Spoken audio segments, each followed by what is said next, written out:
pueblos indígenas en México. Hemos incursionado en estos primeros años que tenemos caminando en algunas experiencias centroamericanas, latinoamericanas.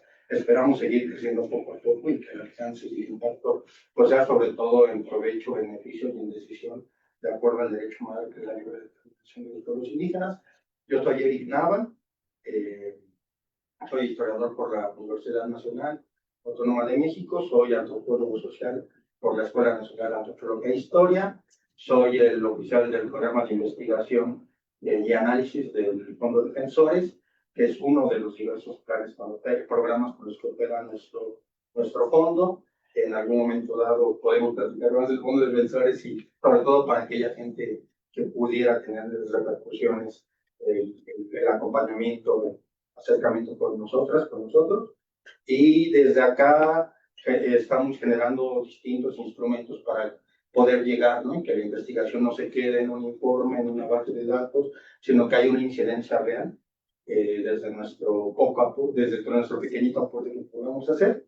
Uno de ellos es nuestro boletín semanal sobre monitoreo de derechos de los pueblos indígenas, que publicamos en todas nuestras redes y que también se pueden suscribir en nuestra página web, en donde reportamos noticias latinoamericanas, sobre todo noticias nacionales, convocatorios, eventos, sobre todo virtuales, porque pues entendemos que el mundo no es la Ciudad de México y casi todo se organiza presencial y desde acá, entonces procuramos que quienes tengan la posibilidad, pues por YouTube, por otras plataformas, invitarles, y publicaciones muy recientes acerca de problemáticas de la defensa de los derechos de los pueblos indígenas en México.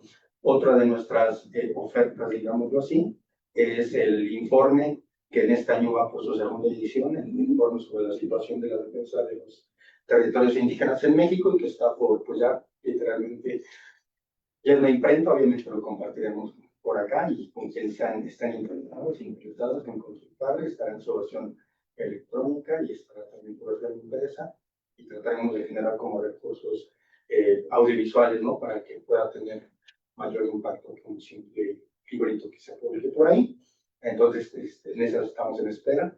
Y nuestra otra iniciativa, cada vez tomando más forma, pero pues la verdad, y sí es una experiencia difícil y distinta a lo que venimos haciendo, tanto pues yo en su trabajo comunitario y experiencia profesional laboral como yo, esto de que le llamamos el Observatorio de Derechos de Pueblos Indígenas, ODEPI, que es una iniciativa del Fondo de Defensores, y básicamente el trabajo que ahorita vamos a presentar es como ya las primeras, digamos, sistematizaciones, análisis y crítica que desde el observatorio hemos hecho alrededor de más de ya casi 2 años, que tenemos nuestra base de datos, ya hemos incorporado también en nuestro sitio web, en nuestras plataformas, actualizando pues lo más constante, lo mejor posible las noticias relativas a esta problemática.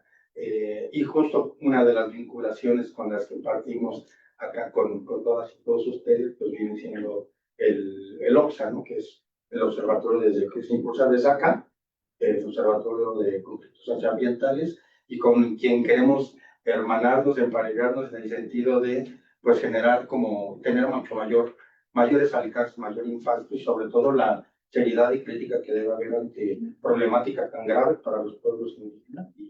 Y bueno, esto es un primer pasito, el conocernos en su espacio, generaremos los propios, y con todo el gusto les invitaremos también que nos comenten, nos participen de todo lo que hacen desde acá, por acá. Y bueno, le doy la palabra a quien es el coordinador de esta iniciativa, que es el Observatorio de ODEPI, a mi compañero José Areco. Hola, buenos días. Pues primero, darle las gracias al programa. Estamos justo ahora que pues, nos está precisamente permitiendo compartir, como bien dijo mi compañero Eric Nava, pues varias de las primeras sistematizaciones del Observatorio de Derechos de los Pueblos Indígenas, que es una iniciativa del Fondo de Defensores que tiene sobre todo la intención de poder dar un seguimiento al ejercicio efectivo de los derechos de los pueblos indígenas. Cuando estábamos hablando y realizando diferentes trabajos para poder echar a andar nuestro observatorio, el OXA, el Observatorio de Conflictos Socioambientales, fue un gran ejemplo para nosotros, y por eso también nos tiene muy contentos como equipo de trabajo pues poder estar presentando esta primera sistematización con los compañeros y las compañeras, pues que han hecho posible esta iniciativa en la cual nosotros nos hemos basado y en donde nos dimos cuenta también que era muy importante poder enfatizar la manera en la que muchas de las exigencias de los pueblos indígenas, a pesar de que tienen resoluciones judiciales favorables, a pesar de que se modifica pues toda la gran parte de las leyes, una de las primeras preguntas también a partir de los informes y de las indagaciones del programa de investigación y análisis y de la experiencia de nuestros compañeros, compañeras del Fondo de Defensores era, bueno, si se ganan recursos jurídicos, si hay una modificación en las leyes, ¿por qué no ha habido una mejora en la situación de la exigencia de los derechos de los pueblos indígenas, ¿no? Y muy pronto nos dimos cuenta también de la manera en la que hace falta como hacer el énfasis en el seguimiento de la implementación tanto de todos esos fallos jurídicos favorables que son unos esfuerzos gigantescos de los pueblos, tanto en los procesos de organización como en sus vínculos para realizar litigios pues que tengan una influencia muy notable pues en la realidad de los pueblos, no se concretaban, ¿no? A pesar de todas estas legislaciones, digamos que habíamos desde hace mucho tiempo, que es también parte de lo que queremos compartirles hoy, pues desde hace mucho tiempo hay como, aparte, por si no fuera suficiente la situación en la que nos encontramos como pueblos indígenas, pues ahora está esta situación de que a pesar de que existan todos esos derechos y todas esas resoluciones, muchas veces no se pueden ejecutar, ¿no? Sentencias sin ejecutar, resoluciones jurídicas favorables que no se pueden cumplir, a pesar de que la ley ya esté todo perfectamente cumplido por parte de estas instancias jurídicas. También nos dimos cuenta de que había un desfase todavía mayor, por si fuera posible decirlo, entre todos estos avances legislativos que, bueno, creo que en el seminario en el que nos encontramos, pues han sido también muy enfáticos en poder poner o situar la temática acerca de las reformas constitucionales y de que a pesar de que ha habido muchísimos avances en términos legislativos, pues eso tampoco se traduce en un mayor ejercicio de parte de los pueblos indígenas.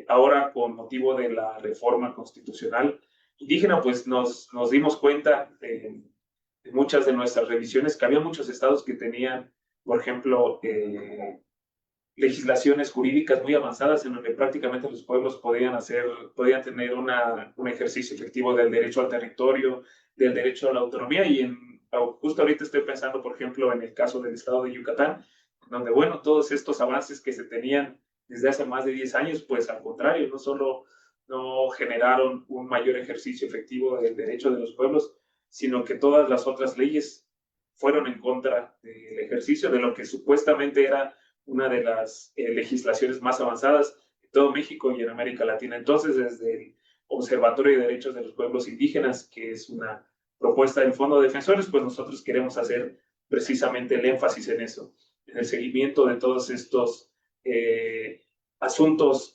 jurídicos vinculados también con la exigencia de los derechos de los pueblos y que frecuentemente son anunciados como grandes cambios, que nosotros pensamos que sí lo son, pero que, bueno, esa es una parte. La otra parte es la implementación, cómo es el impacto directo en la vida diaria de los pueblos, en el avance, en la exigencia de sus derechos colectivos.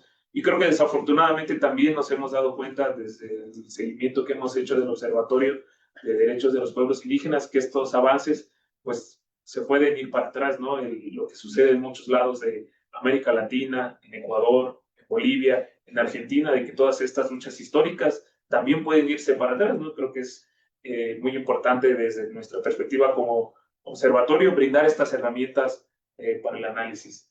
Yo soy José Coyoc y también soy historiador y soy parte del Fondo de Defensores y estoy encargado de coordinar esta iniciativa del Observatorio de Derechos de los Pueblos Indígenas. Y bueno, nosotros tenemos la proyección de poder compartir herramientas de análisis, discutir también pues gran parte de lo que sentimos. Nosotros coincidimos con muchas de este tipo de iniciativas de observatorios y de organizaciones de la sociedad civil, de que pues hay que discutir estas temáticas en el monitoreo que hemos estado haciendo a lo largo de este tiempo desde lo que se discutía con la reforma constitucional, lo que se discutía con los planes de justicia, pues creo que también nos hemos dado cuenta de que falta muchísimo por discutir, ¿no? Nos parece que hay esta perspectiva casi unidireccional, porque gran parte de lo que sistematizamos pues son notas que provienen del mismo gobierno, ¿no? Hay Claro.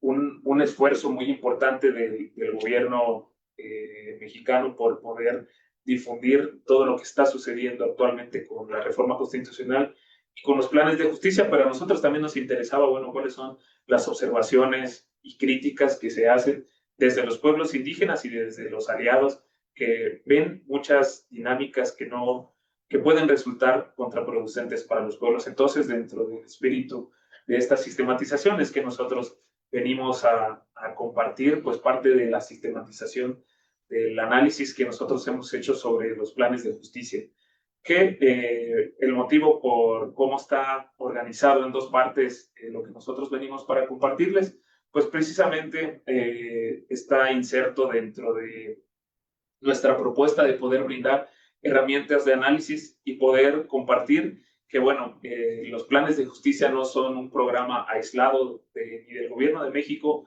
ni del gobierno federal, sino que están inmersos dentro de una lógica, de un proceso además que debe mucho también a la agencia de los pueblos.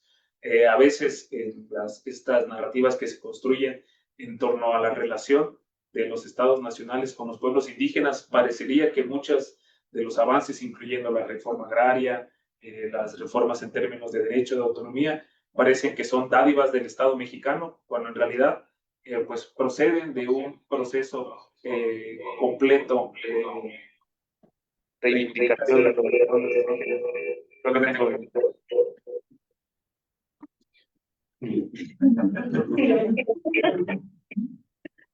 Bien, entonces... Válgame Dios. A ver, espérenme tantito.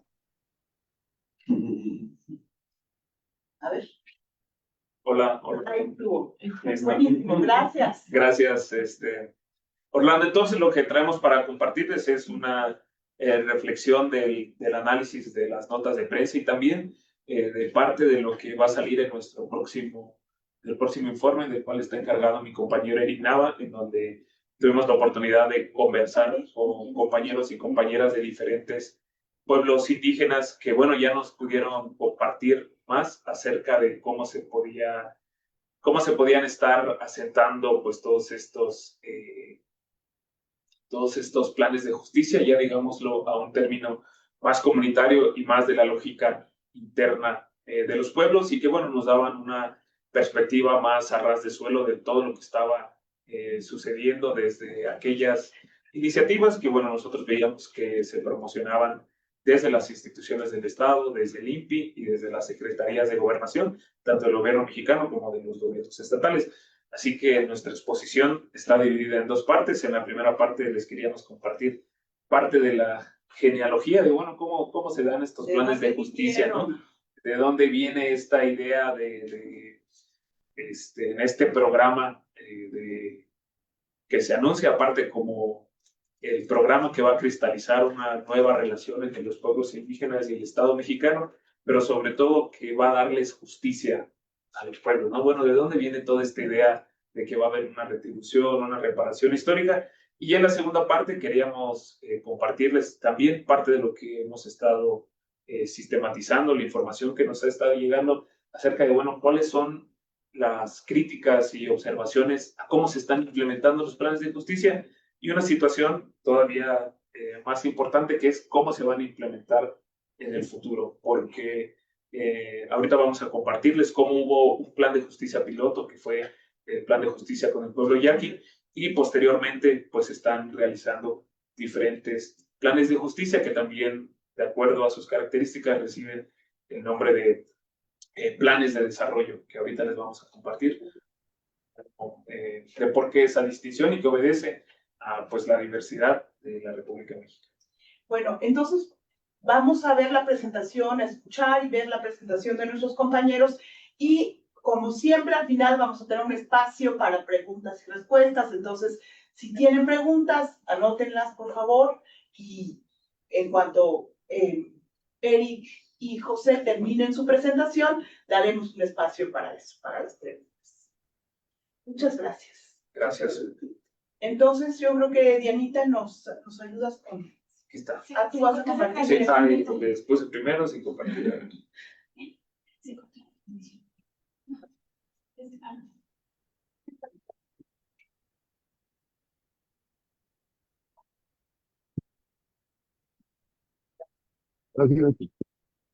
Ahí está. Bueno, nosotros habíamos querido partir también de diferentes aspectos y perspectivas que tenían que ver sobre todo con diferentes cosas que sucedieron a un nivel continental, tanto de América Latina como de México. Una parte muy importante dentro de la lógica que sí marcó un hito pues es la reformulación de esta relación entre el Estado mexicano y los pueblos indígenas. Fue precisamente un movimiento continental que tuvo que ver en 1992 con la conmemoración por los 500 años en aquella época llamada Descubrimiento de América, y que fue un movimiento continental muy importante que trajo transformaciones en diferentes países, es decir, en Chile, en Ecuador, en Bolivia, que fueron, digamos, los movimientos más visibles. Hubo todo un proceso de reflexión, de debate, de análisis, pero sobre todo también de poder situar una nueva agenda de los pueblos indígenas. 1992 fue un año muy importante en general para los pueblos indígenas de América Latina, que marcaban pues que fue promocionada como una conmemoración, ¿no?, por gran parte de los estados de América Latina, no solo por el estado mexicano, sino también encontramos cosas muy similares en Ecuador, en Chile, y que nosotros podemos ver que lo que sucedió en México no fue única y exclusivamente circunscrito a México, sino que fue un movimiento continental en donde había muchísima comunicación aparte entre los diferentes pueblos indígenas de Chile, de Ecuador, de México. México también con todo este antecedente de, por ejemplo, haber sido sede de estos acuerdos de paz en la Guerra Civil de Guatemala, y en una parte muy importante pues habían nacido los derechos indígenas de los pueblos mayas, y que sin duda también fueron muy importantes para repensar esta relación de los estados nacionales de Latinoamérica con los pueblos indígenas de América Latina y de México. Recordar que en 1992, pues existía toda, quizás a nosotros, digo, a mí en lo personal, me parece muy lejano este discurso, porque creo que sí ha habido un cambio cultural muy importante, en donde se decía que prácticamente los indígenas ya habían sido incorporados a todas estas naciones, no solo los indígenas de México, sino también los indígenas del Ecuador, los indígenas de Bolivia, los indígenas de Chile. Bueno, muchas de las problemáticas estructurales de estos pueblos, pues no solo no se habían modificado, sino que a raíz de todas las reformas neoliberales, pues corrían el riesgo de ahondarse. Era algo que ya se veía desde aquella época, que muchas de las cosas que estamos viendo ahora ya en la implementación, con todos estos megaproyectos, estos proyectos extractivos, pues había un riesgo de que pudiera suceder desde hace más de 30 años. Ya diferentes personas y diferentes organizaciones pues avisoraban más o menos un futuro en donde estos proyectos extractivos pues pudieran pues sentar sus reales en diferentes territorios indígenas. En el caso de México, pues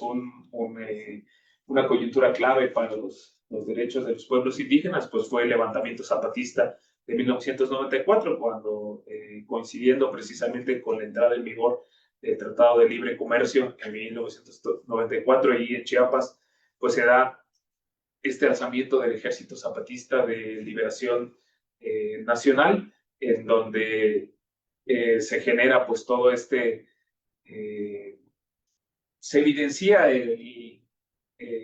digamos, la brecha entre el discurso del Estado mexicano, que quería promover un Estado moderno, un Estado en donde ya abierto a las inversiones, y que la situación del levantamiento de 1994 pues fue un quiebre muy importante tanto para México en general como para los pueblos indígenas. En México en general porque pues permitió evidenciar esta situación de que cuánto tiempo había sucedido, y muchas de estas afectaciones estructurales, de esta desigualdad histórica, de pobreza, de marginación a los pueblos indígenas, seguía sucediendo a pesar de que ya existían pues 100 años de toda una política revolucionaria de supuesta justicia social, supuesta reforma agraria, supuesta educación, pero que no había resuelto pues gran parte de los problemas estructurales de los pueblos indígenas. En 1994 también inicia un proceso que, digamos, que continúa hasta ahora, que es este proceso de articulación y organización también de los pueblos indígenas en torno a una plataforma política, pues de derechos de los pueblos indígenas, porque esta coyuntura política y este enfrentamiento político y social de 1994, pues también abrió muchísimas oportunidades que cristalizaron en 1996 en los acuerdos de San Andrés.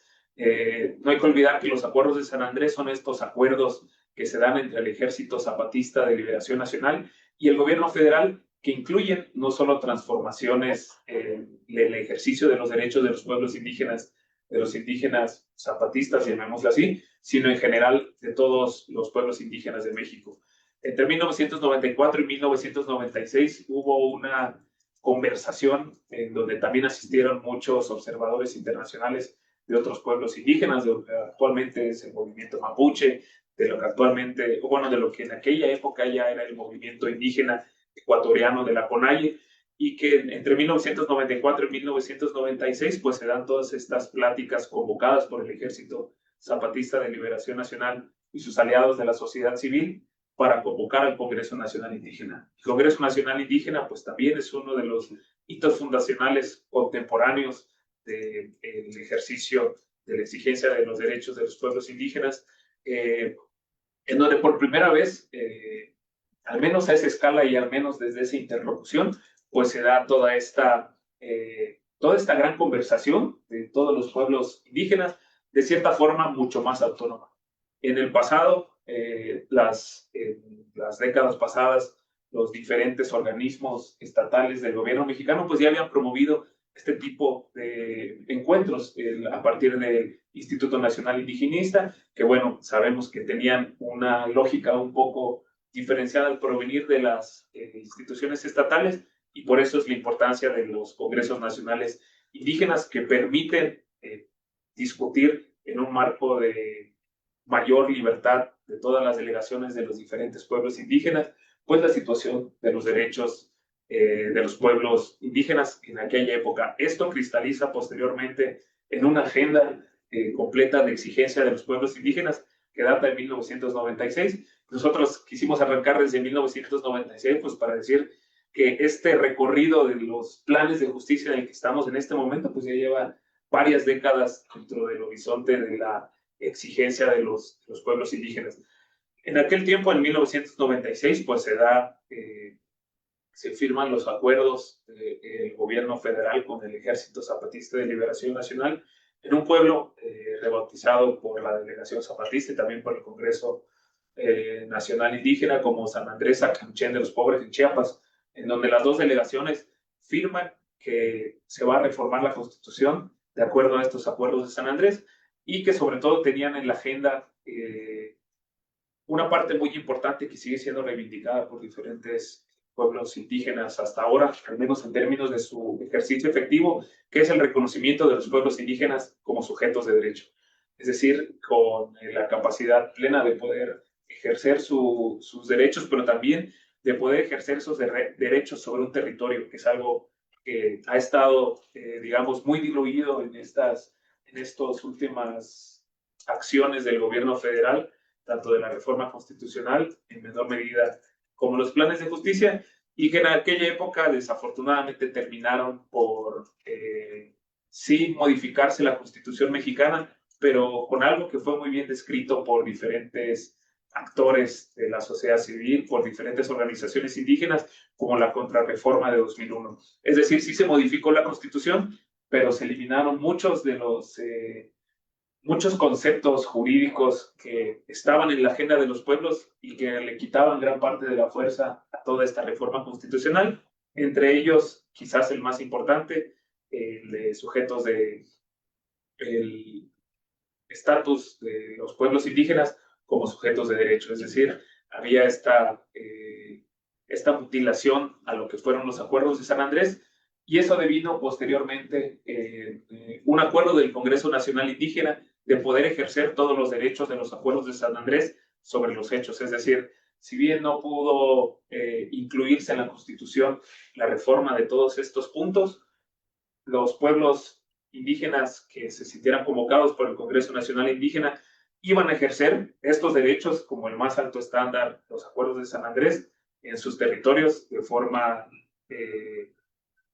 a partir de acciones más que de cambios legislativos. Además, a mí aquí me parece muy importante, me encanta lo que están haciendo, porque de repente se presentan las modificaciones como una dádiva del Estado. No, aquí se está respondiendo a una exigencia que además muy tarde se está respondiendo, ¿no? Esto es importante tenerlo en cuenta, creo. Sí, y la verdad es que también hay diferentes acciones organizativas de los pueblos que también se discuten muy poco, bueno, al menos cuando se hacen estas rememoraciones de dónde provienen los planes de justicia, de dónde proviene la reforma constitucional, y es que al menos desde sus trincheras y desde sus contextos ya en 2008, pues ya bastante atravesados por la violencia, el crimen organizado, muchos pueblos, si bien no se organizaban o articulaban a esta escala nacional en el Congreso Nacional Indígena, sí desde sus territorios pues plantearon muchísimos avances para ir repensando todos los derechos, ¿no? Todos los derechos y su ejercicio territorial. Es en esta época cuando empiezan estos primeros movimientos también de poder incluir la exigencia de los derechos de los pueblos indígenas, también desde esta otra tradición de organización como es la reivindicación del ecologismo y todas estas corrientes que venían de los derechos de la naturaleza, pues comienza a haber ahí también una inercia que genera pues muchos triunfos de los pueblos indígenas desde sus espacios organizativos locales, ¿no? Y que tienen son muy significativos en el plano nacional porque se discutían en la Suprema Corte de la Justicia de la Nación, convirtiendo estos triunfos locales pues prácticamente en triunfos para todos los pueblos en la medida en que había posibilidades del ejercicio de estos derechos, ¿no? Nosotros ahí pues poníamos un ejemplo en 2008 con esta situación de los derechos de los pueblos mijes, pero si nosotros hacemos una revisión más profunda, pues nos vamos a encontrar que tanto en la Suprema Corte de Justicia como en las diferentes instancias estatales, pues hay un montón de cosas que se están discutiendo a partir de las exigencias. Ahora sí, el ejercer esos derechos en los hechos, pues se daba de manera local y se influía en las leyes estatales, pero sobre todo también en el ejercicio de otros pueblos que decían, bueno, es que si hay un proceso organizativo, pues estos ejercicios se pueden ejercer. Y esto nosotros lo vamos a vincular con esto de los planes de justicia. Si ustedes leen los documentos de los planes de justicia, van a poder encontrarse que incluso muchas de las introducciones, de los preámbulos de los planes de justicia, ustedes parece que están leyendo partes de los acuerdos de San Andrés, ¿no? O sea, toda esta partes de las exigencias que se discutieron posteriormente en la Suprema Corte o se discutieron en las legislaturas estatales, pues son prácticamente lo que recuperan los planes de justicia. Estaría muy bien que así se emitieran, ¿no? Que los planes de justicia no son una iniciativa solamente del Estado mexicano, sino que son una respuesta a una lucha que nosotros les hemos puesto 2 décadas aquí, ¿no? Pero que en realidad vienen desde hace mucho tiempo y que durante ese tiempo, pues los pueblos no se quedaron esperando a ver a qué horas el Estado mexicano iba a resolver pues todo lo que sí era una agenda completa de derechos de los pueblos indígenas y de exigibilidad, sino que pues tenía que ver con pues una perspectiva a largo plazo y que bueno, ahora se empieza a discutir a partir de planes de justicia. En este sentido, pues también es muy importante poder señalar, y va a ahondar un poco más mi compañero Eric en la segunda parte de la exposición, y que tiene que ver con que los planes de justicia están inmersos también. Nosotros ya les compartimos parte de nuestro análisis desde la agenda de los derechos de los pueblos indígenas, pero también desde una perspectiva del gobierno mexicano. Es decir, los planes de justicia obedecen a muchas otras cosas que están sucediendo, al menos desde el sexenio de Andrés Manuel López Obrador, entre ellas la más importante, pues la reforma constitucional de los pueblos indígenas, pero también con la plataforma política del gobierno mexicano que pues vincula todas estas exigencias, como la cristalización de que, bueno, el pueblo mexicano, entre el que está incluido los pueblos indígenas, pues ahora sí van a tener justicia y van a tener sobre todo condiciones para salir de la pobreza, que vamos a ver cómo los planes de justicia están muy imbricados con todas y cada una de estas propuestas políticas y acciones políticas del gobierno de la Cuarta Transformación. Esta es la primera parte de nuestra exposición. No sé si hacemos las preguntas o si alguien tuviera una pregunta en este momento y quisiera hacerla, Diana, ¿me puedes enseñar a las personas, por favor? Aunque tuvieran su cámara apagada.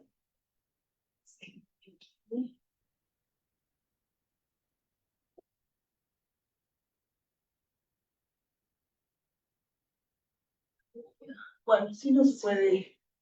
Imagino. Ok. Si no los vamos a anotar. Entonces, si alguien tuviera lo más que sí, así. No video participants, ponle. Show no video participants. Bueno, si no, yo tengo muchas preguntas, pero yo creo que las hacemos. Aquí. Dice. Se comenzó a escuchar. ¿Dónde podemos visualizar la línea del tiempo que se ha mostrado? También agradecer un montón al seminario. Hola, Orlando. Nosotros estamos trabajando para ponerlo disponible en nuestra página web. También esperamos tenerla a finales de este mes y pues estaremos compartiendo a través de nuestras redes. Nosotros lo que queremos hacer no solo es poner la línea del tiempo, sino también irla actualizando.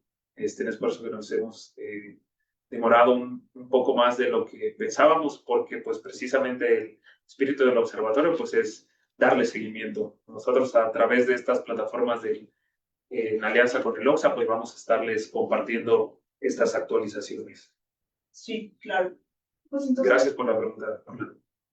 Sí, tal vez también sería importante ahí que algunos de los avances que aquí se presentan, obviamente pues ya cada vez más actualizados, también pueden encontrarlos tanto en el boletín informativo que publica el observatorio, que lleva por nombre BEG, que tenemos ya número 0 y número 1 publicados. En uno se le dedica al análisis de lo que entonces era la propuesta de reforma en materia de derechos de los pueblos indígenas, y el número más reciente que presentamos justo hace unos meses, donde ya tuvimos la oportunidad de conversar, Eugenia, que es sobre planes de justicia. Evidentemente son materiales, no queremos decir incompletos en cuanto a que no traten de abarcar lo más que podemos, sino que son procesos, pues eso, ¿no? Que están en un devenir en este momento, en donde no estamos en el punto ni del partido ni del final, sino todo un camino que se debe seguir. Y como comentaban, y en el próximo, comentaba al principio, en el próximo informe del Fondo de Defensores, también un buen apartado se le dedica un poco a esta parte de la génesis y la genealogía de estos planes, y un poquito más en la parte testimonial, que es como la parte fuerte del informe, las experiencias que de distintas comunidades nos han compartido, ¿no? Sobre la consulta, no consulta, mala consulta, implementación, mala implementación, resultados, pésimos resultados, etcétera, ¿no? Con experiencias muy diferenciadas, todas las comunidades involucradas de alguna u otra manera, pero que justamente han vivido el proceso de manera distinta, ¿no? Entonces, yo creo que los impactos, los progresos que llega a tener estas políticas públicas, sí deben ser como vistas, revisadas por las propias comunidades, por supuesto, pero también quienes tratamos de aportar desde el análisis, no como algo monolítico, sino al contrario, desde distintas aristas, y desde ahí, pues sí, justo ser críticos ante lo que no se ha hecho bien, lo que falta mucho por hacer, pero también reconocer a aquellas comunidades, no los gobiernos tal vez, sino a aquellas comunidades que desde sus propias experiencias de lucha, que no son de lucha, justamente, pues han aprovechado de alguna u otra manera los espacios que pues este Estado y este modelo neoliberal poco no es regalado, sino que se ha luchado, pero ahí están, ¿no? Los planes de justicia, creo que podríamos arrancar con esa premisa, es una de tantas de estas entraditas que se pueden observar, ¿no? Entonces, les invitamos a consultar en el momento de publicación que compartiremos en nuestras redes el informe de defensores y los boletines informativos que están a cargo como coordinador de investigación y del proyecto del compañero Collón, que en nuestras respectivas páginas, al final vamos a dar como ese tipo de datos y se apoyan también desde acá. Pero bueno, eso es un poco también lo que queremos, como, y aquí sí ya abrir como mucho más, pues esto, el espíritu de un seminario que es más bien el intercambio de ideas, acá como en esta presentación era un poquito desde donde nos situábamos para justamente encaminarnos al análisis de estos planes, que evidentemente surgen de la propia agenda, ¿no? Ustedes también acá y quienes nos escuchan, si tienen la oportunidad o han tenido la oportunidad de participar en mapeos, en observatorios, en todo, pues hay temas que son noticia, ¿no? Por más que se oculten por parte de medios informativos dominantes, hegemónicos, también de parte del gobierno, pero si uno es minucioso y se va, digamos, a las distintas agendas, pues se da cuenta que los planes de justicia pueden poner una alerta ahí en Google y les va a aparecer casi diario un posicionamiento de tal comunidad acerca de los planes de justicia, ¿no? Entonces, es algo que no decidimos por nuestra propia cuenta, sino que la propia agenda de los pueblos. Y creo que ahí es muy importante en lo que hacemos desde los observatorios, que es esta parte. La agenda no es la agenda sola del Estado, o más bien, ni siquiera basta la del Estado, porque no nos debemos quedar en los comunicados que salen del INPI, de las instituciones involucradas, sino desde los posicionamientos de las propias comunidades. En ese sentido, muchas comunidades, no tantas como quisiéramos, y también sus propias limitaciones y alcances tienen, no todas pueden compartir en tiempo real con cada una de sus acciones, ¿no? Y también es un mecanismo de defensa para su propia comunidad, ¿no? De autocuidado, de autoprotección. Pero muchas sí comparten, ¿no? En los Facebook, sobre todo. Yo creo que es como la fuente primordial para ver el comunicado de Acteal, para ver el comunicado de la Tarahumara, de Mogótabo, en fin, ¿no? Esto es a lo que le ponemos mucha atención desde el observatorio, ¿no? Y que nos vayan diciendo que sí y que no, por ejemplo, ¿no?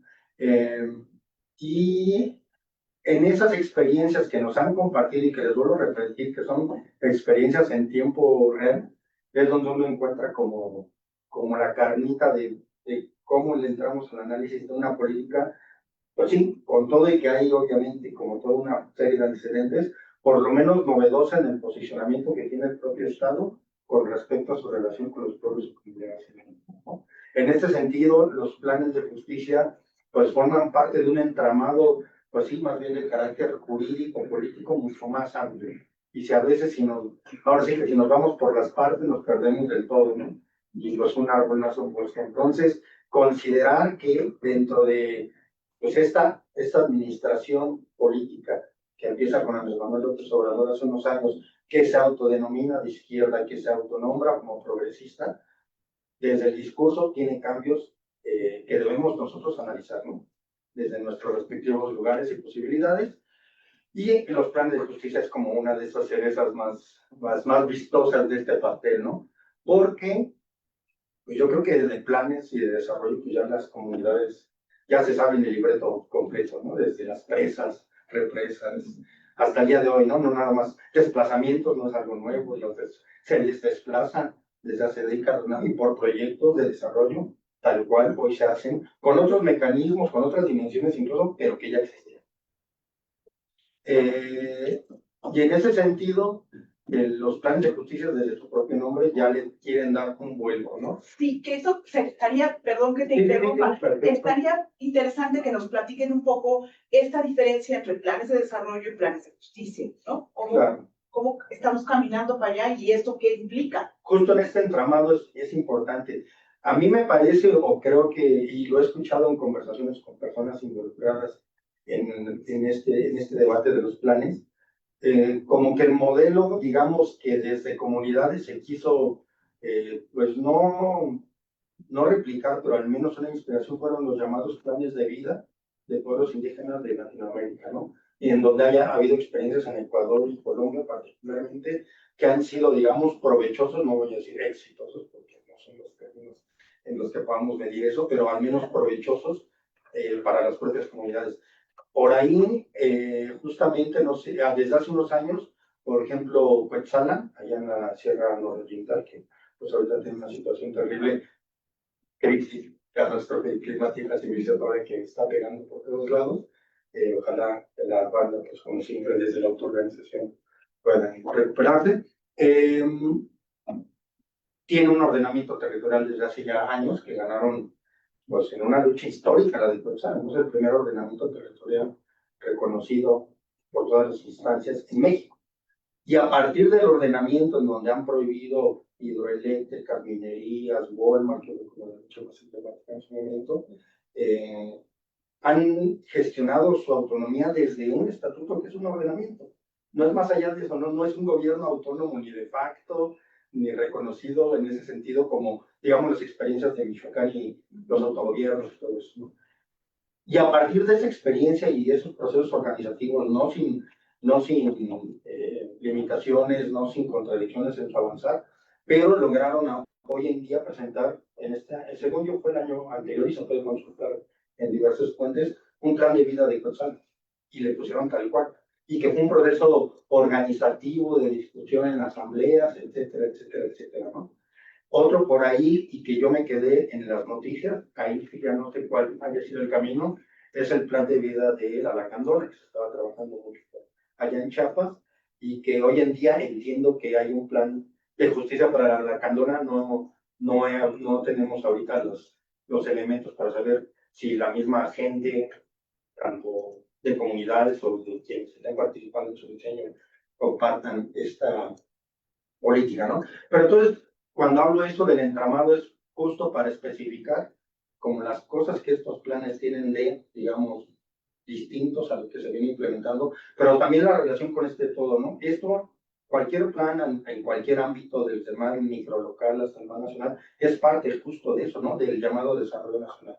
El Plan Nacional de Desarrollo, que uno puede ser entusiasta cuando ve presupuestos y si uno le pone el buscador de palabras de Google, en la vida se había mencionado tanto el término de pueblos indígenas, ¿no? Bueno, y ahora comunidades también afrodescendientes, ¿no? A partir del reconocimiento que se tiene a nivel constitucional, pero que por más entusiasta que uno pueda ser, si uno a los meses de publicado el Plan Nacional de Desarrollo ve la propuesta del Plan México, que literalmente es un plan que se presenta a puros empresarios y empresarias, uno se queda de aquí, o sea, planes para cada público según... Sí, claro. O sea, porque el Plan Nacional se supone que entra desde la discusión en la consulta para pueblos y comunidades. Desde ahí empieza el diseño de un plan, cuando involucra obviamente a los actores involucrados, en este caso, pueblos y comunidades. Desde ahí ya fallamos. Pero bueno, el plan se supone que requiere de debates a nivel partidos políticos, a nivel ya la propuesta que se hace desde presidencia, su consejería jurídica, entra a revisión a la Cámara de Diputados, se va a senadores, se regresa. Es decir, tiene todo un proceso que, digamos, es amplio y para el Estado, pues, medianamente democrático, ¿no? Pero el plan incluso se da a conocer a espaldas de una discusión pública, a espaldas de mucha de la gente que va a estar involucrada vía los territorios y vía los derechos del territorio en esos planes, ¿no? Si no nos enteramos de ese Plan México, que muchas organizaciones desde la sociedad civil, Senda, Fundar, pues justamente pusieron el ojo y dijeron, a ver, primero esto se hizo de espaldas a muchas comunidades que van a estar implicadas, queriéndolo o no, sabiéndolo o no, en fracking, en minería, en un montón de cosas que parecía que ya quedaban por allá, ¿no? Hoy en día se volvió como a la discusión pública esto de la ley minera, porque echaron para atrás amparos que impedían que entrara en vigor, etcétera, etcétera, etcétera. Pero ahí está el asunto, ¿no? Y dentro de estos planes están los planes estatales también de desarrollo, Claro. que, bueno, pues oigan que el partido político hegemónico, pues es eso, hegemónico en la mayoría de estados, sigue habiendo sus condicionantes, no solamente por el cambio de partido, sino porque pues muchos de los partidos, muchos de los políticos de las actuales administraciones, pues vienen con sus equipos de de los anteriores partidos políticos, ¿no? Entonces, cambios como muy novedosos tampoco se esperan, ¿no? Pero además de eso hay planes de desarrollo regional, ¿no? Que involucran a distintos pueblos, incluso de distintos estados en uno, ¿no? Sobre todo en cuestiones de infraestructura, ¿por qué? Porque involucra, obviamente, las comunidades de Oaxaca, sino en cuestiones del Istmo, pues viene desde la parte de Veracruz, Tabasco, etcétera, ¿no? Ahí tenemos una preguntita. A ver, sí, le damos. ¿La ley? Sí. Sí. ¿Qué pasa con la consulta real hacia los pueblos? ¿Realmente el Estado está cumpliendo el convenio 169 de la OIT sobre las demandas de las comunidades indígenas? Bueno, yo voy a aprovechar Ujú.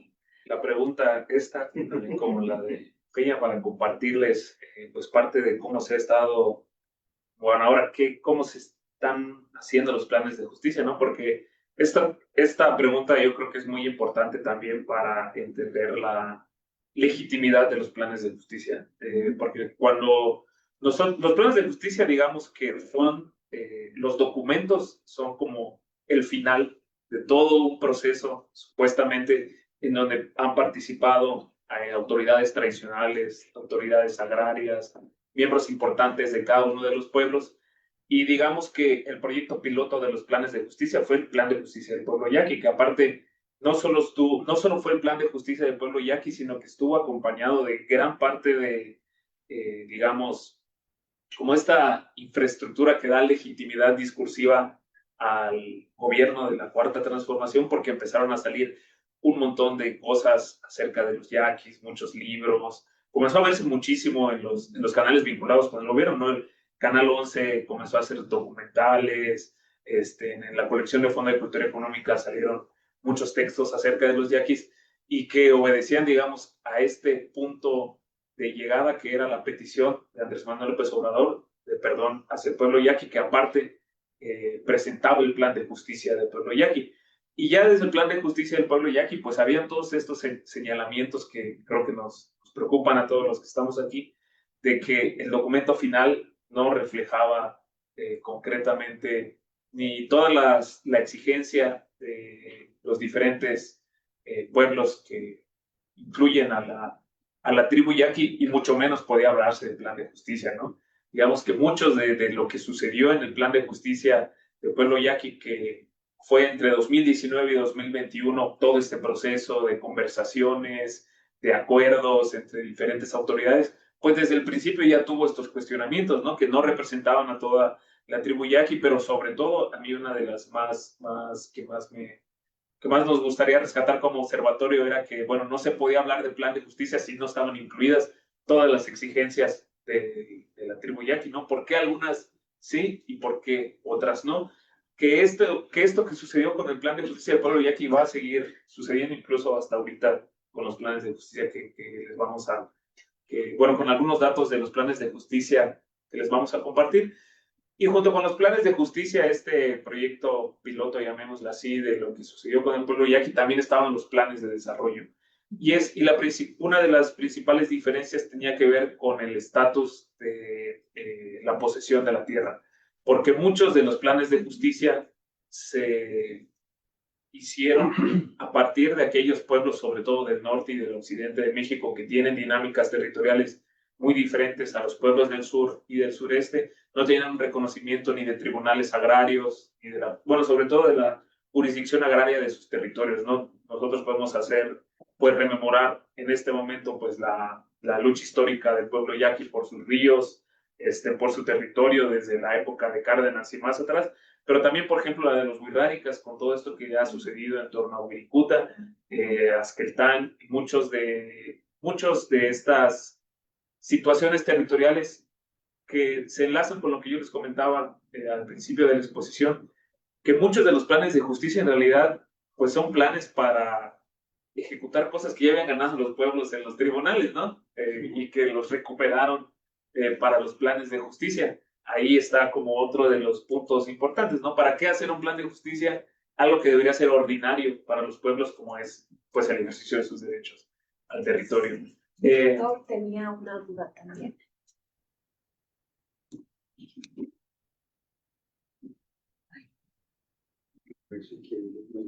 Sí, trabajo.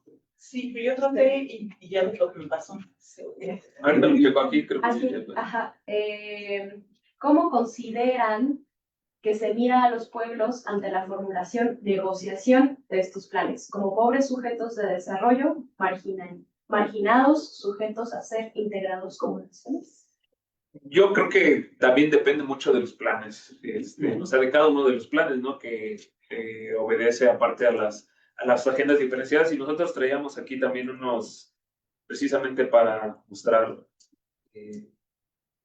pues, cómo se van implementando. En teoría, el Plan de Justicia del Pueblo Yaqui, pues, ya lleva todo este avance reportado según las métricas de sus propios planes de justicia, ¿no? O sea, en teoría deberíamos de estar ya a punto de ver la cristalización de la justicia social para las exigencias del pueblo yaqui, ¿no? Que, pues, recientemente con lo que pasó de la elección de Hugo Aguilar, pues salieron nuevamente todos estos cuestionamientos que nos remiten a la pregunta que nos hizo el compañero acerca de que no hubo un proceso de consulta y que es frecuentemente señalado. Creo que ese es uno de los principales pues de las principales críticas y observaciones a los planes de justicia, que no hay un proceso de consulta junto con los pueblos para poder, pues, plantear el plan de justicia como tal para cada uno de los pueblos. Que aparte es digamos, es una omisión del Estado que hace muchísimo tiempo que no han podido solucionar, ¿no? Porque el tema de la consulta creo que ha sido uno de los que en décadas ha sido como muy remarcado por parte de los pueblos indígenas. En el caso de la península de Yucatán, pues tenemos antecedentes muy concretos con la consulta de la soya transgénica, que también lo mismo, ¿no? No hubo un proceso de consulta como tal. Y después la consulta del Tren Maya, que no cumplió ninguna de los estándares. Y que, bueno, es una, no sé si, pues es una forma de proceder del Estado mexicano que continúa también, pues, impregnando gran parte de estos documentos de los planes de justicia del pueblo yaqui. Y con respecto a la segunda pregunta, el asunto es que sí hay una visión desde los pueblos, de ver a los pueblos indígenas pues como estos grupos que han sido vulnerados históricamente como pobres en su calidad de, bueno, sea como pobres o sea como campesinos, y en donde se tiene que hacer todo este proceso de infraestructura como para reparar estas desventajas históricas. Y es por eso que en muchos planes de justicia, porque no son en todos, hay una gran cantidad de dinero que se está yendo a construir infraestructura. Este, por ejemplo, es el de Plan de Justicia del Gran Nayar, que incluye a todos estos pueblos de los alrededores de Jalisco, esta parte serrana que está entre Jalisco, Nayarit, y Guanajuato, y en donde poco menos de la mitad del plan de justicia del Gran Nayar, pues está yendo a infraestructura básica. Y así es, por ejemplo, también el plan de justicia de la Sierra Tarahumara, en donde una cantidad muy importante del plan de justicia pues está yendo pues a toda la construcción de infraestructura, de economía y producción, que como ustedes pueden ver aquí también tiene una importante cantidad en términos de lo que se está llevando en dinero. Y a mí pues nos resulta muy llamativo que cultura y gobierno sobre todo pues sea una parte muy acotada, al menos de lo que se destina en términos monetarios de los planes de justicia. Tiene una lógica eso, ¿no? Afortunadamente, y digo afortunadamente porque pues nosotros trabajamos con los datos que podemos recuperar de diferentes trabajamos con los datos que podemos recuperar pues, de diferentes organizaciones, de los pueblos y también del Estado. Y yo estoy bien. Sí, y antes de que presentáramos, de que iniciáramos esta presentación y esta sistematización, pues salieron los resultados de la encuesta nacional vinculados con la pobreza, y en esa encuesta había un desglose por población, de ellas pues la población indígena, en donde pues resaltó el hecho de que, al menos comparado con las métricas anteriores de 2018, pues digamos que se podía hablar de una reducción de la pobreza. Obviamente, si nosotros lo leemos en una clave integral, pues podemos ver cómo están articulados todos estos diferentes procesos y formas de pues plantear y ver los planes de justicia y cómo se implementan, y también que explican por qué hay una gran parte las partidas destinadas a los planes de justicia, pues que se van hacia infraestructura básica y que se reflejan, si bien pues falta mucho para ver todos los alcances reales de lo que está sucediendo con estas construcciones de infraestructura, pues al menos en un primer momento pues sirve para poder fortalecer pues estos discursos acerca de que se está abatiendo a la pobreza en México. Y bueno, queríamos cerrar pues esta presentación con, bueno, cuál es el futuro de los planes de justicia, sobre todo teniendo en cuenta que estos planes de justicia se van a expandir. Hasta ahora hay más de una decena de planes de justicia y planes nacionales de desarrollo, que bueno, como les hemos compartido, el espíritu es el mismo, ¿no? Al menos desde cómo se diseña por parte del gobierno mexicano, pues el espíritu es el mismo de poder tener pues esta reparación histórica hacia los pueblos y poder garantizar un proceso de justicia. Y pues se espera que estos programas pues se puedan ampliar. O sea, así como ahorita hay planes de justicia para más de una decena de pueblos y también sobre todo de regiones, porque no hay que olvidar que estos planes de justicia pues tienen que navegar no solo entre las diferentes instituciones del Estado mexicano, sino entre los estados de México, ¿no? Así como hay Huirráricas, Jalisco, Nayarit, Guanajuato, pues todos se tienen que poner de acuerdo para ver cómo se implementa el plan de justicia pues a una escala regional. Y creo que esa es una perspectiva también que hasta cierto punto novedosa, ¿no? De que a pesar de que estén en diferentes estados se puedan crear estos instrumentos desde esta perspectiva regional, como caso de diferentes planes de justicia, pero que, pues bueno, estos planes de justicia pues se van a ampliar tanto a más territorios como a más pueblos y se están en constante, digo, quizás no salga en los medios porque muchas veces hasta que no sale el plan de justicia o simple y sencillamente en digamos que en estos medios de comunicación vinculados a los gobiernos estatales, pues salen estas noticias de que se realizó tal consulta, se realizó tal reunión para el plan de justicia, pero bueno, no es hasta que ya se cristaliza que podemos tener una perspectiva más amplia tanto de la documentación como también de cómo está en el proceso de implementación. Y creo que una de las críticas y reflexiones más recurrentes acerca de estos planes de justicia, pues tienen que ver con la seguridad y en el caso, pues, digamos, muy desafortunado que se estén implementando estos planes de justicia, pues dejando de lado el desplazamiento forzado. Creo que el caso más emblemático de lo que sucede con el desplazamiento forzado y el crimen organizado, pues es lo que está sucediendo con el plan de justicia de la Sierra Tarahumara, donde incluso, pues ha habido según la información que nosotros hemos podido registrar, pues hay una intención deliberada de dejar de lado estas temáticas para no incluirlas dentro de los planes de justicia, ¿no? Es decir, estos planes de justicia de supuesta reparación y de supuesta justicia, pues no incluyen estos temas de desplazamiento forzado y de seguridad que aparte están sucediendo mientras se están realizando las juntas, las juntas para seguimientos de los acuerdos previos. O sea, no son situaciones que se hayan detenido, sino que justo en este momento en donde se están implementando los planes de justicia, pues se están dando estas situaciones que están vinculadas con la seguridad y con el ejercicio del derecho al territorio. Desafortunadamente no es el único lugar lo que sucede con el plan de justicia en la Sierra Tarahumara, porque hay también una situación muy similar ahorita en la meseta purépecha y bueno, desafortunadamente hay muchos territorios indígenas pues que están enfrentando estos procesos de seguridad, estos procesos de crimen organizado y también de desplazamiento forzado.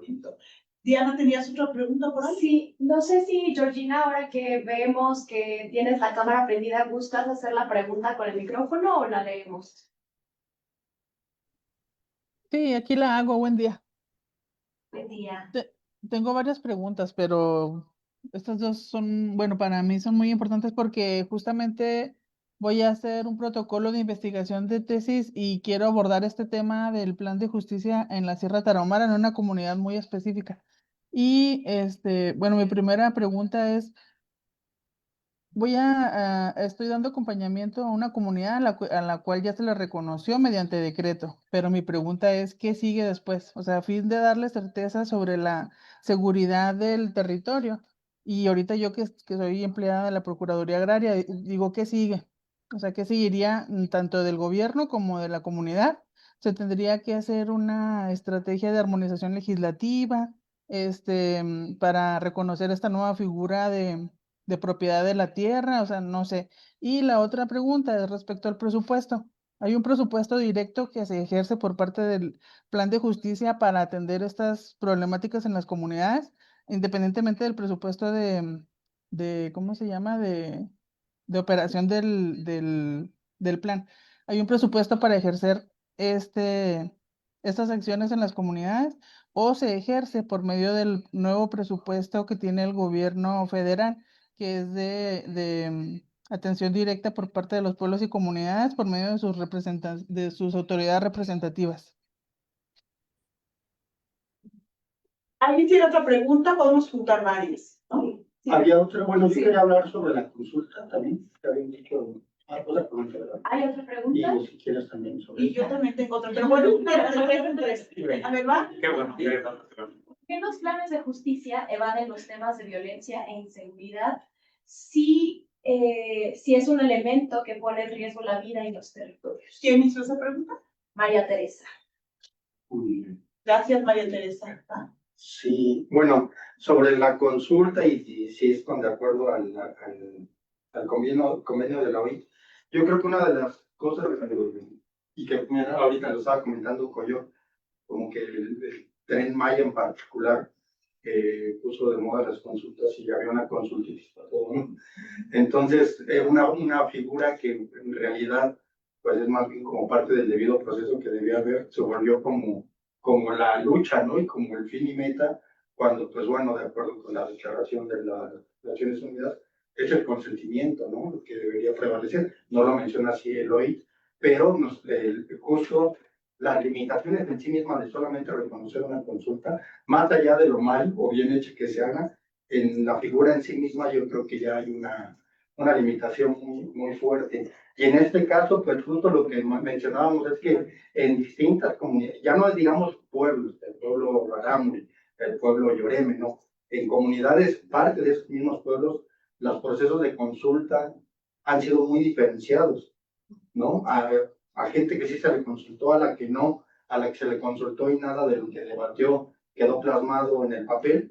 Entonces, a mí yo creo que lo que lleva un poco esto y los presupuestos que ahorita están mencionando, que se va a hacer vía decreto, que si cada plan ya tiene asignado. El asunto es que acá los más avanzados, que es el plan Jack y el plan, digamos, incluso por decretos presidenciales, que es el Gran Ayac, han sido por decretos presidenciales, que ha sido como el mecanismo fuerte, el del poder, que ha permitido, ¿no? Que obliga a todas las instancias a su cumplimiento. Los demás están en avances y justo son un montón de instancias y cómo desde la armonización legislativa debe implementarse y los mecanismos distintos de distintas instancias e instituciones que están involucradas, estatales, locales, municipales, etcétera. Entonces, ahí pues es lo que hablábamos, no es un entramado muy complicado, porque si bien los pueblos cada vez tienen una lectura de lo jurídico más del día a día y se autocapacitan, dialogan con distintas experiencias, la verdad es que siguen siendo entramados muy difíciles y que siguen perteneciendo a una expertise, ¿no? Y entonces la necesidad de este tipo de apoyos, recursos, pues primero no solamente es desgastante para las comunidades que implican años, sino desgastante en términos monetarios, en términos de dinero, ¿no? Entonces sí creo ahí que pues es como una ruta, como por ahí dice, una ruta jurídica para maquillar el despojo en muchas ocasiones, ¿no? Vuelvo a repetir que los impactos van a ser diferenciados y desde su origen, porque justamente no se consultó a todas, todos, y lo que se consultó no se plasmó para todas, todos. Entonces yo creo que ahí incluso el peligro es que este famoso reconocimiento del sujeto de derecho, pues es el sujeto de determinadas comunidades y no del sujeto colectivo que son pueblos y comunidades indígenas y en su caso afrodescendientes, ¿no? Afromexicanas en este caso, pero ahí yo creo que es el desdibujamiento el que se va a ver, porque si de por sí no tenemos, ahí viene la propuesta de ley, ¿no? Se está discutiendo la que va, digamos, a reglamentar la reforma del artículo segundo, básicamente, pero pues bien delimitado y cómo va a proceder la figura del sujeto jurídico, ahorita no la tenemos clara, y con este tipo de mecanismos que parecieran más bien confrontar, dividir a muchas comunidades, pues el desdibujamiento ya en la práctica ya está marchando, ¿no? Y ese sujeto colectivo, sujeto de derecho, pues está desde ahorita siendo trastocado de diversas maneras, ¿no? Y en ese sentido, por ejemplo, aquellos recursos destinados a infraestructura, ya sea desde el Plan Nacional de Desarrollo, ya sea planes de justicia como ahorita lo documentó José en la parte del plan del Gran Allá, pues mucha gente los quiere para infraestructura, ¿no? Para un camino incluso artesanal. Lo plantean así dentro de sus demandas, ¿no? Y otros quieren más bien el reconocimiento del territorio ancestral. Y ya desde ahí, como también creo que la propia Georgina, la compañera, lo comentaba, ¿no? O sea, cómo hacemos eso realidad, ¿no? El territorio ancestral va a ser reconocido, dotado, por medio de qué vía jurídica el Estado va a dar, ¿no? Ya tiene más de 30 años que se murió la llamada reforma agraria y la entrega de tierras, y, o sea, mucha gente está discutiendo lo que deberíamos en la cuestión de territorios ancestrales es volver a discutir la ley agraria, ¿no? Pero bueno, yo creo ahí en este sentido que sí hay que ser muy cuidadosas y cuidadosos, les vuelvo a repetir, quienes están involucrados de manera directa, que son las comunidades y los pueblos, pero quienes pretendemos acercarnos al análisis y mediante el análisis tratar de generar herramientas que les puedan ser útiles o no, ser como muy, detenernos como en los detalles, pero sin perder como ese análisis de carácter pues más general, ¿no? Porque incluso en términos hablaban, bueno, yo ahorita hablé de los entramados jurídicos políticos, ¿no? Pero, y de lo político pues no hemos hablado tanto, aunque obviamente tiene que estar presente porque estamos en medio de debates políticos, pues es eso, ¿no? Por bien intencionado, gobiernos, estados, personal, incluso funcionarios públicos muy bien intencionados o intencionados, pues topan con no nada más tu propia barrera institucional, sino la del modelo neoliberal en el que estamos, ¿no? Y que no podemos aplicar el plan fuga de, bueno, ya nos zafamos de toda esta lógica, no solamente nacional, regional, sino mundial, ¿no? Entonces, hasta dónde las buenas intenciones, pues topan y pueden chocar con dictámenes que no vienen solamente de las decisiones de un gobierno como sea mexicano, independientemente de qué partido provenga, ¿no? Entonces yo creo que por ahí va el asunto, creo que consultas, creo que presupuestos directos, creo que infraestructura, sí pueden, si las comunidades no las asumen o puedan asumirlas desde desde su colectividad, desde sus historias y experiencias de defensa de sus derechos, sí puede trastocar, pues, en términos, pues, la verdad, bastante perjudiciales.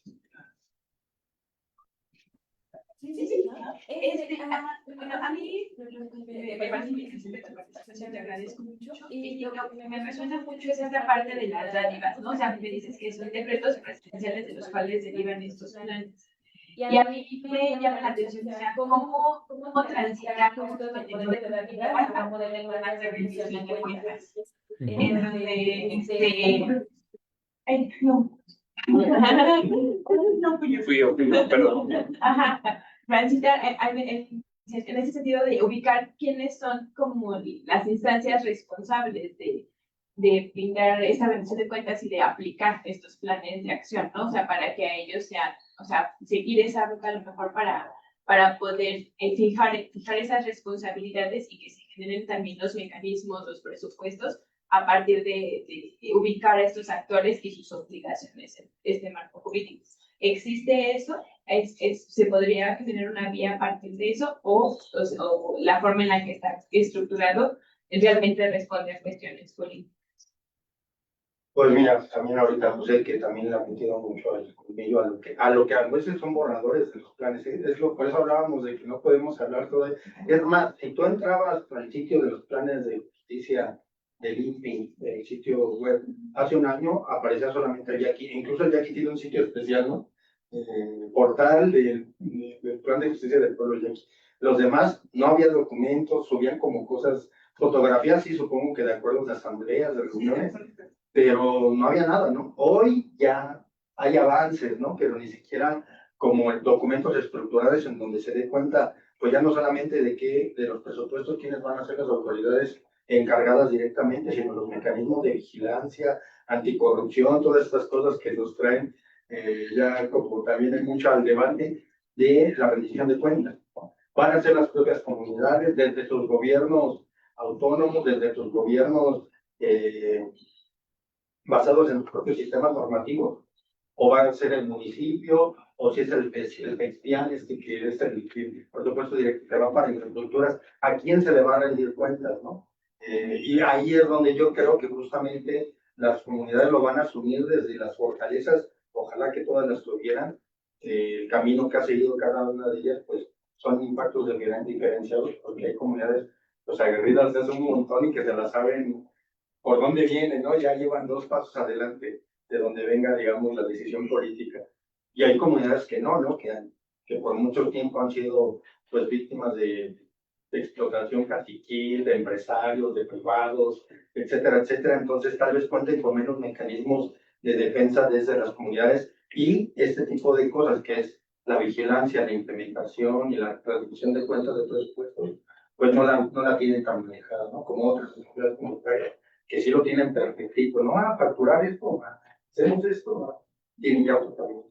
Entonces sí creo que va a ser mucho también, si no hay una legislación, que no la creo que la haya, con respecto a planes de justicia, porque estamos diciendo, entran vía otras modalidades de decreto u otras políticas distintas, si no las se encuentran, si no las hayan las propias comunidades desde sus propias agendas, pues va a estar difícil como ya hay un mecanismo de rendición de cuentas ida y vuelta, ¿no? No nada más la que rinda la comunidad, sino el propio Estado. No, el propio Estado. Mi pregunta iba por ahí. Es decir, ¿cómo vamos a saber el logro? Hay varias. Bueno, ahorita las hacemos, ¿sí? Nos juntamos, ¿eh? ¿Cómo medimos el logro? Lo que se logra a través del Estado de Justicia. Es decir, ¿quién controla esa narrativa y esos indicadores? Porque tiene que ser por los dos, especialmente yo creo que de parte del gobierno, ¿no? ¿Qué hicimos? ¿Cómo lo hicimos? ¿Cómo cumplimos con lo que les prometimos a las comunidades? Entonces, pues como ustedes, desde donde su experiencia y lo que han investigado, ¿cómo lo ven? Y luego, las otras dos. La Clínica Jurídica de Pueblos Indígenas, me parece que es de la UNAM, pregunta ¿qué registros tienen en relación a los criterios usados para considerar a comunidades y pueblos como parte de un pueblo indígena específico? ¿O qué tipo de actores representan a dichos pueblos? Sí, voy a contestar el que había. Hola, soy Claudia. Perdón. Gracias, perdón, nada más quería andar ahí. Soy Claudia de la Clínica Jurídica. Saludarles y justo sí hacer énfasis en esta parte de esta acreditación de los sujetos jurídicos. Ya hablaban un poquito de que está confuso ese tema, pero me parece que es muy importante aclararlo porque me queda duda de qué tan representados están las personas de los pueblos originarios en esto que se está llamando pueblo indígena, ¿no? O pueblos indígenas del Nayar, en fin. Gracias. Sí, gracias por la pregunta. María Teresa, que creo que es la que dijo que ya se había retirado, ¿no? Pero va a quedar grabado, nos preguntaba acerca de por qué los planes de justicia se van de los temas de violencia y inseguridad, siendo un elemento que pone en riesgo la vida de los territorios. Pues también nos hacemos la misma pregunta de por qué hay una evasión acerca de la temática. Y creo que lo que sí podemos comentar es que ha sido una evasión sistemática desde otros temas. Por ejemplo, cuando se discutió la reforma constitucional, pues hubo todo un movimiento desde la CRAC para que se puedan reconocer sus sistemas de seguridad interna. Y a pesar de que se hicieron incluso varias movilizaciones, eso siempre quedó fuera de las discusiones, en este caso de la reforma constitucional, y que pues creo que es una actitud o una política, podríamos decir, del Estado mexicano en la construcción de todos estos instrumentos, ¿no? Se dejó de lado en la reforma constitucional, pues no es raro que se deje también dentro de los planes de justicia. Y a pesar de que ha habido pues señalamientos muy específicos y muy concretos, porque cuando fue la visita de Claudia Sheinbaum creo que era Mogota, ¿no? Bueno, fue a Guadalupe cuando le hicieron el reclamo de... Sí, y hubo un reclamo directo de la violencia, pero pues no ha habido pues una respuesta más que seguir evadiendo de parte de las instituciones del gobierno mexicano, y creo que es un tema muy pues central, ¿no? ¿Cómo se pueden estar discutiendo estos planes de justicia si no hay ni siquiera las condiciones para comenzar a hablar en asambleas, y que ha sido una omisión permanente del gobierno de la Cuarta Transformación? Había otro por acá. Orlando nos pregunta, ¿qué tanto han identificado el discurso de la transición energética en estos planes distintos? Y otro tema son los polos de desarrollo, pensados para las periferias de las ciudades, donde los pueblos asentados van siendo absorbidos por las ciudades, por ejemplo, Huamantla de Tlaxcala, y si lo han tomado en consideración. Gracias por la pregunta, Orlando. Es muy buena esta pregunta para también que podamos pues situar geográficamente los planes de justicia, porque curiosamente todos estos planes de justicia se encuentran muchas veces lejos de, por ejemplo, las urbes, ¿no? El caso de Gran Nayar, de la Sierra Tarahumara.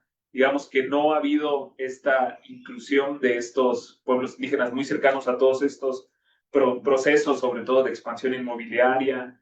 Al menos no ha sido la generalidad en los planes de justicia, pero sí hemos visto un fenómeno muy llamativo, digámosle, que es la inclusión de muchos pueblos indígenas de las ciudades en estos famosos catálogos. En Ciudad Juárez, en San Luis Potosí, muchos de estas asambleas barriales o de las colonias pues están obteniendo un reconocimiento como pueblos indígenas pues en estos espacios, sobre todo de migrantes. Y bueno, tampoco por las pocas noticias que hemos logrado recopilar, pues tampoco podemos ver más o menos hacia dónde se dirigen, pero es un fenómeno muy llamativo que tantas organizaciones pues estén pues tramitando estos reconocimientos que otorgan pues diferentes instituciones, sobre todo el INPI, para poder certificarse como indígenas, que va a la otra temática. Y yo coincido con lo que decían aquí en el chat, de que hay muy poca información en cómo se construye ese sujeto colectivo, ¿no? ¿Quiénes son los que van a representar? Porque en los documentos que se tienen disponibles, pues los que asisten son los que están identificados como autoridades tradicionales. No digo autoridades tradicionales porque en el caso de la península de Yucatán se dice que las autoridades tradicionales son los comisariados ejidales o los ayuntamientos, cuando pues la verdad está muy lejos de tener ese reconocimiento. Y yo creo que esa forma de construir a los sujetos, o de construcción de los sujetos colectivos, de quienes van a estar atendiendo a esas negociaciones, pues ya vienen un poco viciados de origen. Creo que esa es la información que podríamos compartir ahora. No sé si ibas a intervenir o... No. Bueno. No sé si hay alguna otra pregunta. De eso me gustaría retomar lo de Claudia, de la clínica jurídica, y un poco esto de los pueblos, digamos, cada vez más urbanizados, ¿no? Que es algo a lo que le han puesto mucho el ojo desde el OXA, hiperurbanización, como le denominan, que es esta incorporación más por las malas que por las buenas, ¿no? De comunidades en un momento periféricas, pero que ahora ya están envueltas en monstruos urbanísticos horribles, ¿no? Yo creo que ahí sí hay un debate importante, debe haber un debate público importante que involucre un montón de niveles, porque, pues justo, bueno, ya en la clínica deben tenerlo como muy claro, hay gente como muy experta en esto. Este debate que se ha dado incluso ya en instancias, digamos, internacionales, de pueblo indígena, originario, equiparable, ¿no? Que empieza como a ensancharse y desdibujar una lucha particular que fue la de pueblos indígenas, ¿no? Que si campesinos, incluso en unas categorías de análisis. El asunto es que hay un riesgo, ¿no? Como en el ampliar tanto estos reconocimientos, incluso desde el institucional jurídico. Una de las cosas que, por lo menos acá en la Ciudad de México hablo, porque pues tenemos conocimiento que estamos acá del gobierno de Claudia Sheinbaum como jefa de gobierno aquí, pues también ella, mediante la Secretaría de Pueblos, pues impulsó desde su periodo aquí de gobierno, pues un nuevo registro de pueblos, barrios originarios, ¿no? Pueblo originario es otra categoría que en la Ciudad de México también es un caos, ¿no? Incluso reconocido por la Constitución de la Ciudad de México, ¿no? E incluso pueblos migrantes, indígenas migrantes, como un montón de reconocimientos que terminan por no reconocer nada cuando no lo haces mediante una reglamentación legislativa, ¿no? Entonces, muchos colectivos de la Ciudad de México, particularmente de las delegaciones de las alcaldías con mayor presencia de pueblos que se reivindican como originarios, pues la gran lucha que han dado desde Conclave Sigman hasta el día de hoy es contra ese registro, ¿no? Porque si no estás en ese registro no puedes participar en decisiones sobre ley de aguas en el distrito federal, bueno, en la Ciudad de México. Y al revés, ¿no? Como nos comentaban, digamos, para darle algo más amplia, con el catálogo de pueblos indígenas que impulsó el INPI desde el inicio de sus labores, que fue en la administración de Andrés Manuel. Es cierto que muchas comunidades que no estaban registradas a nivel oficial, el catálogo las reconoce como pueblos indígenas y mediante ese reconocimiento ahorita están recibiendo o van a recibir el cristiano, por ejemplo, ¿no? Entonces dices, bueno, es una victoria para determinada comunidad, ¿no? Pero muchas otras comunidades, que las comunidades vecinas o las comunidades allegadas, estos cuates ya ni se reconocen como tal, ¿no? Ellos ya incluso negaban la lengua, la pertenencia, y ahora resulta que les dieron el reconocimiento del pueblo originario cuando nunca fueron parte de la lucha por este ejercicio de este derecho, etcétera, etcétera. Y entonces muchas comunidades pues vieron la oportunidad, mientras estos fideicomisos directos y que no tenemos la claridad de la rendición de cuentas, bueno, pues sí, ya estás en el catálogo, ahí está el recurso, ¿no? Entonces, sí es como una discusión como mucho más amplia y que debe involucrar como conocimientos y experiencias como muy variadas para justamente no perder como la pista, ¿no? Y saber que tiene sus ambivalencias este reconocimiento de todo, ¿no? Como en esta era de los derechos humanos que a todos le reconocemos derechos y finalmente nadie en el ejercicio real de ese derecho está realmente siendo favorecido, ¿no? Y eso me lleva otra vez de nuevo un poco a discutir esta parte del sujeto de derecho, las comunidades, los pueblos como sujetos de derecho, ¿no? Que comentaba ahí Claudia, porque de nuevo es como individualizar el reconocimiento de quiénes son estos sujetos. Bueno, tú como si participaste, tú como si aceptaste, si eres parte de este sujeto grandote llamado de derecho, de sujeto de derecho, ¿no? Pero si no, si tienes tu gobierno de facto, si tienes tu autonomía desde tus gobiernos tradicionales, ancestrales, etcétera, pues no eres parte de esto, no entras en esto. Un poco recuerdo que la discusión, y Claudia la debe conocer muy bien, de mucho, que se dio, por ejemplo, en Michoacán, cuando viene toda esta argumentos a nivel constitucional estatal, del reconocimiento de los llamados presupuestos directos, ¿no? Pues que en muchas comunidades decían, pues yo tengo mi derecho a mi presupuesto, pero por ejemplo, autonomía de facto, como la de Ostula, no podía, ¿no? O simplemente el reconocimiento de las guardias comunitarias de allá de la Purépecha, Guarichas, me parece que les denominan, o Guarichas. A la guardia de Ostula tradicional no la quisieron reconocer, ¿por qué? Porque pues ahora sí que no te reconozco ni como gobierno, menos te voy a reconocer un grupo de protección, un grupo de guardia, ¿no? Entonces, yo creo que, pues sí, este entramado jurídico-político que es bien difícil ir hilvanando, ir entretejiendo para que, al final de cuentas, los derechos de los pueblos sean los que vayan por delante, ¿no? Y por eso desde acá tenemos como, bueno, yo creo que las comunidades más que nadie, ¿no? Que pues, el derecho madre, el derecho a defender es la libre determinación de los pueblos, ¿no?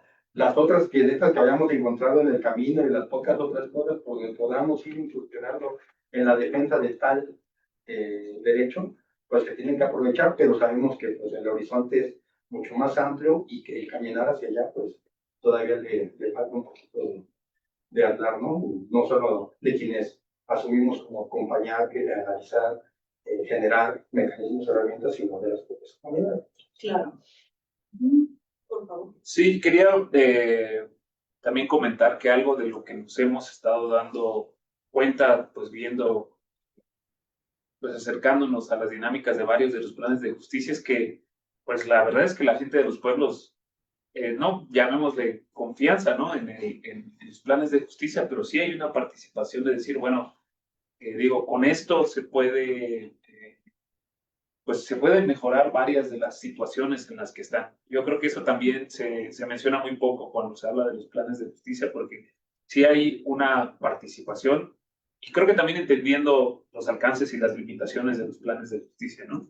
Que ya creo que con el seguimiento a nosotros nos tocará ir poniendo énfasis en todas las omisiones, las contradicciones, pero sí hay una participación importante pues, de la gente de los pueblos que no siempre queda tan en evidencia, ¿no? Ahorita, por ejemplo, en el plan de justicia del Gran Ayar, pues están ejerciendo lo que debería de ser ordinario, pero pues a través del plan de justicia se están recobrando y ejecutando esas sentencias. Ahí, por ejemplo, nada más para citar un ejemplo, hace unos meses se dio el reconocimiento por parte de Naciones Unidas sobre el patrimonio cultural de la comunidad de Viricuta, que ya había sido puesto a votación, pero por falta de unanimidad no se lograba, ¿no? Yo conversando con una compañera del Comité Regional Irrárica decía, pues que es justo la cosa que queremos meter en el plan de justicia, que hay y que justo generamos un mecanismo institucional legislativo un poco más adelante, pero que ese derecho de que se nos reconoce desde una instancia internacional tenga una repercusión real en nuestro territorio y vamos a, si lo encontramos en un plan de justicia, va, si lo tenemos que encontrar vía amparos, vía todo lo que se tiene que hacer, desde la defensa legal del territorio, lo vamos a aprovechar. Sí, claro.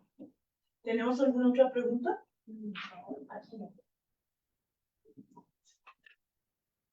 Acá. Entonces, ¿qué nos quieren decir? ¿Qué nos quieren platicar como para poder cerrar esta sesión que ha sido?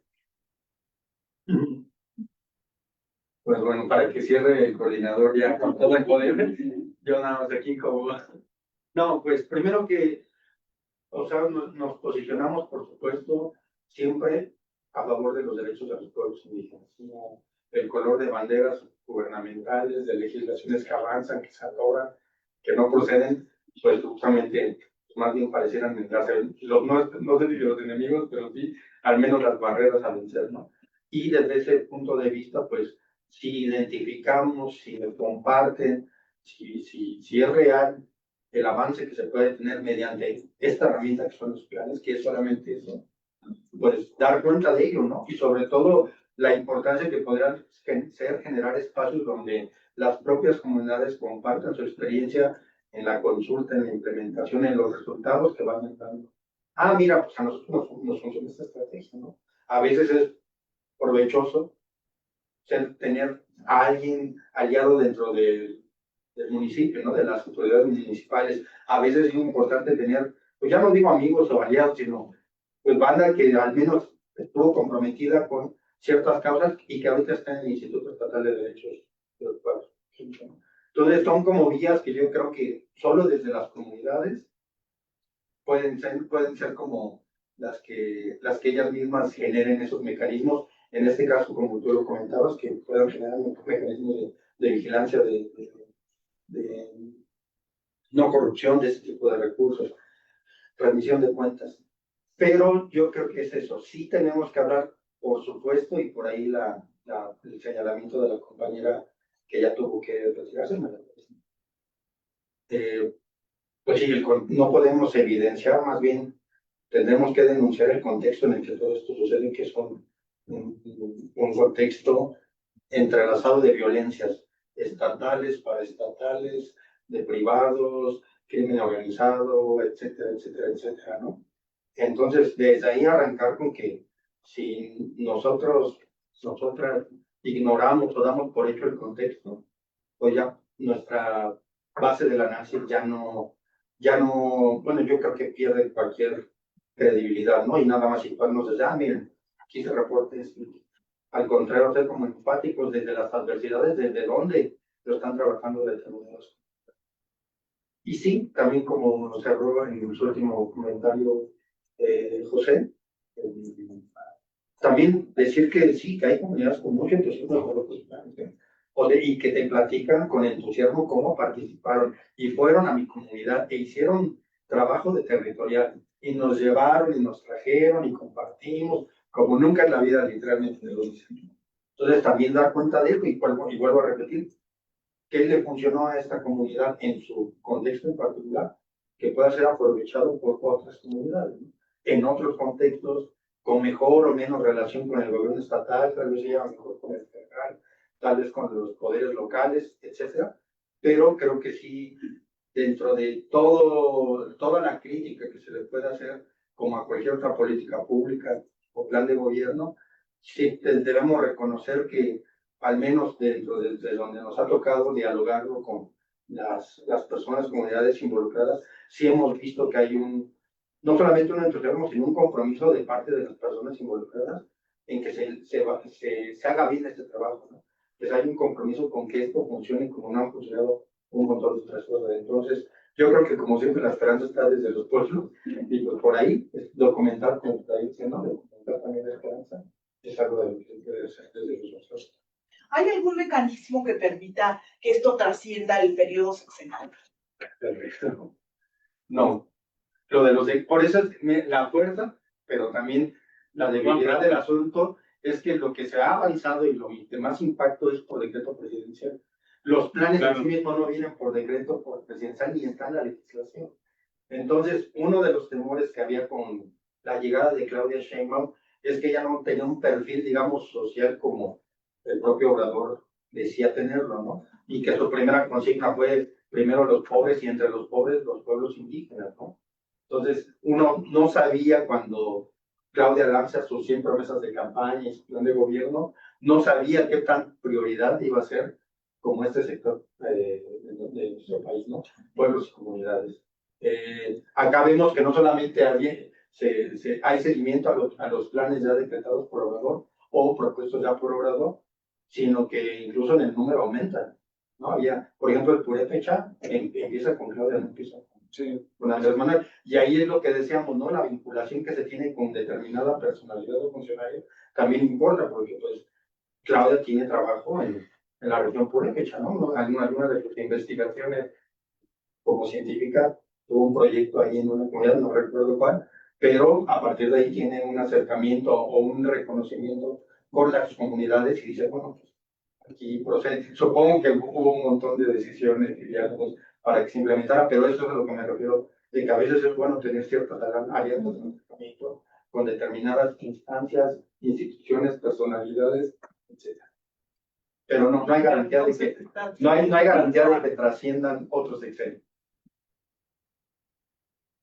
Sí, yo quisiera concluir pues invitándoles pues, que el observatorio y desde el Fondo de Defensores pues estamos abiertos para poder intercambiar información, actividades, sobre todo porque bueno, ya pudimos darnos una idea de lo gigantesco que son los planes de justicia y que pues muchas veces es muy complicado poder acceder a cierta información que también recuperando parte de cómo nos presentamos, pues no es nada más sistematizar información por sistematizar, sino que pueda pues seguir contribuyendo a tener perspectivas de análisis, ¿no? Creo que gran parte de lo que ha surgido de esta conversación colectiva a nosotros nos va a servir mucho para ir afinando pues nuestra labor de observatorio, formularnos nuevas preguntas y creo que es lo importante de estos puntos de encuentro y que nosotros estamos muy abiertos a poder colaborar desde sus diferentes iniciativas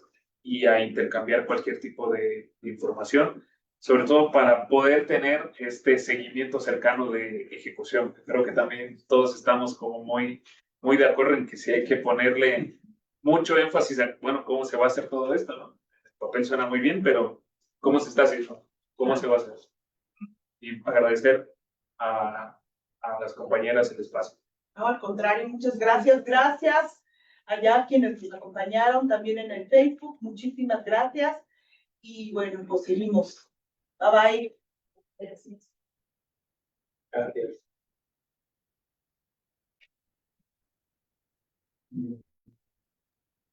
Muchas gracias.